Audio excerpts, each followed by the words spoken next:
So here we are here today with Roger Bowie, and Roger has been appointed as one of our trusted advisors on the Excelerator100 program. Thanks for joining us, Roger, here today.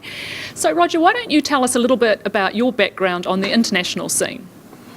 My 20 years in building DHL International Express, so and I'm just finishing the book on that experience. So how do you grow a multi-billion-dollar business with no capital, no head office, no nationality, and being illegal or being perceived to be illegal in every country? So that's what we did. So some of those lessons I still think hold true for today. Great. And what would be some million-dollar advice you'd have for businesses in their early stage of exporting?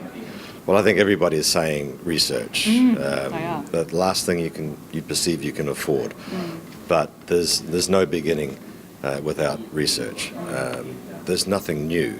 So whatever you think you have, someone else has got.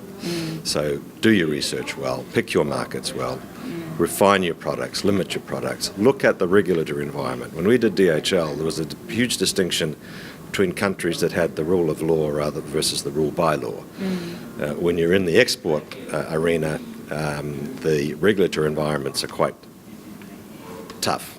So be very careful which markets you pick. And then once you've got your product range, then pick your distributor very carefully. So that's the hard stuff. Soft stuff is very important, more important.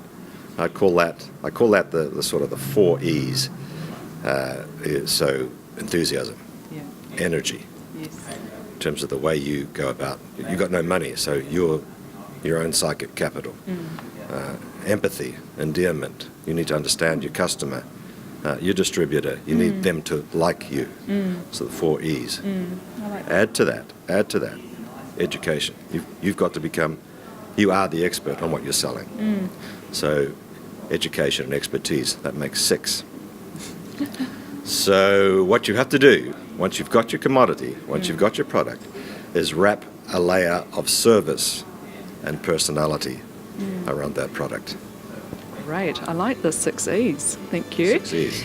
And if you had your time again, what would you do differently? I'd listen to my advice.